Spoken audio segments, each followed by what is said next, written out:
Hi everyone, I'm Gemma. Currently, I am a GIS consultant in the Professional Services Department at Esri UK. So I'm going to spend a bit of time looking at what happens when you come off the grad scheme, essentially, by giving a bit of a snapshot of my journey, reflecting on the graduate scheme and looking at the next steps, and also just discussing that career progression into professional services.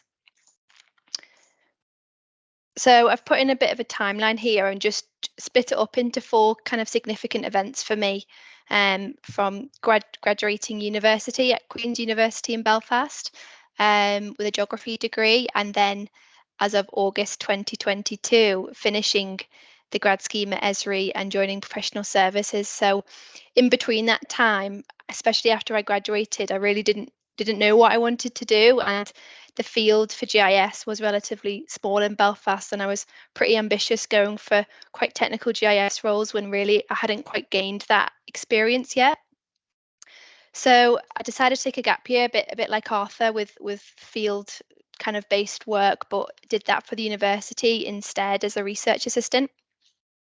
So I was fortunate to work with them for about 6 months, and then when the pandemic hit and I went home, I came across the grad scheme and applied. Now, I didn't know if it was still going to go ahead because obviously COVID impacted that, and there was a bit of discussion whether it was going to go ahead, but luckily it did. And luckily my cohort get to see this lovely photo again of us all on Teams. We didn't know each other, but that was, I guess, the reality of starting the grad scheme in September 2020 in the pandemic. So there we all are with our bald heads. So skipping 2 years, August 2022, like I say, finished the grad scheme and joined professional services. So I'll just take you through a bit more of my journey, because what I wanted to touch on really was the passion for GIS and where that came from. And more so because I've had a bit of a full circle moment recently, which I'll come on to talk about later. But like most, definitely started off at university. So if I just, oh, the slide has, there it is. So university for me was Belfast. I had a love for space and technology, and when I was presented by a lecturer looking at satellites, remote sensing, and geography, I couldn't quite believe that all these concepts could come together, and I could study modules in that. So it was a no-brainer to go down that route. I didn't really know what it was, but I was like, I want to do that. And when I did it and really enjoyed it, it was then when I started to take those advanced GIS modules and kind of utilize and learn more of those GIS skills. But really a significant trip for me was Iceland. Fortunate to go on this trip as a field-based trip for GIS. So we spent a bit of time kind of analysing and interpreting those spatial areas of glaciology using GPS devices and marking waypoints around glaciers. So this again just enabled me to use those field skills and laboratory-based skills and understand geography in the environment using GIS. So it definitely influenced my decision for choosing a career in it, I guess.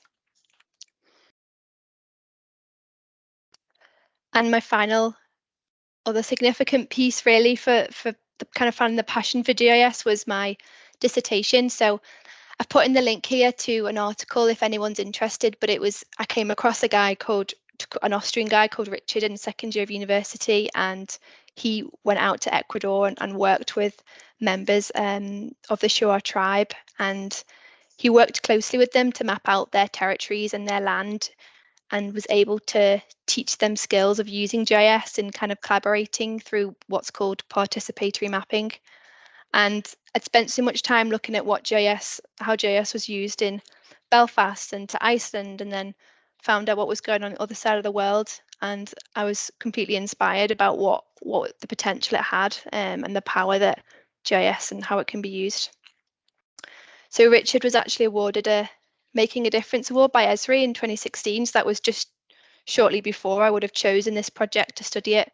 But then I went on to kind of research the impacts of technology, and in the Amazon and looking at deforestation and using the inspiration from his story to kind of fuel my research.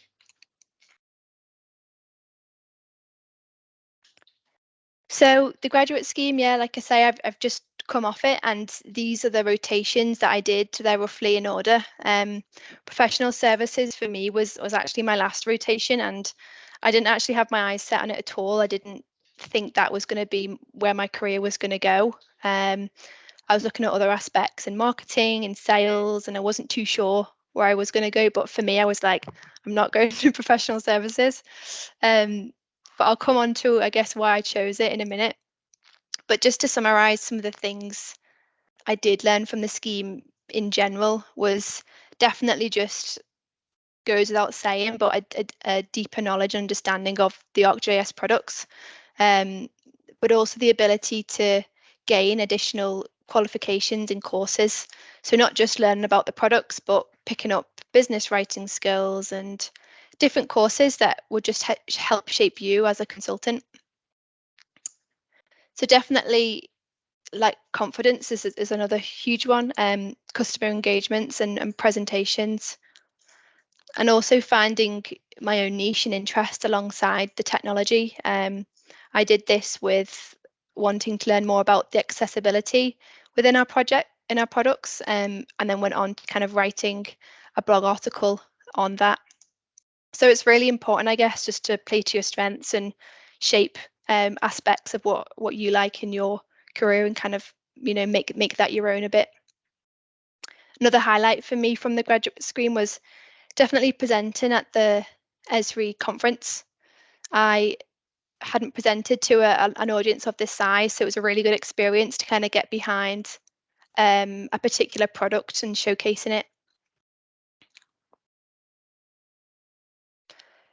So before I look at why I did eventually choose professional services, I just wanted to summarize what it is, because it does make up about 35% of the Esri staff. So we've got about 120 members in professional services, so it's a big department.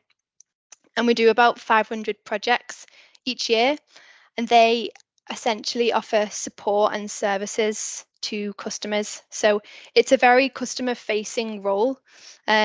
We tend to now work remotely, but traditionally it was very much on site. You go and work on site with a customer, understand their business needs and what their use case is for GIS, and you work very closely with them. These projects can be really small, as short as a few days, or they could be months or years long. So it's really varied, but ultimately it's very much about getting the best out of the software and helping people to utilize that. So here below is just some of the customers, I guess, and companies that we would work with.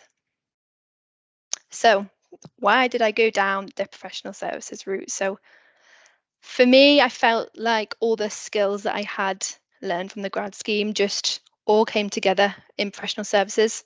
Um, and it kind of came to life. The role fueled me with a lot of confidence, and looking at that transition, I guess, from learning so much, and I'm still learning now, but transitioning to starting to deliver those skills and teach those skills to people quite early on when you start professional services.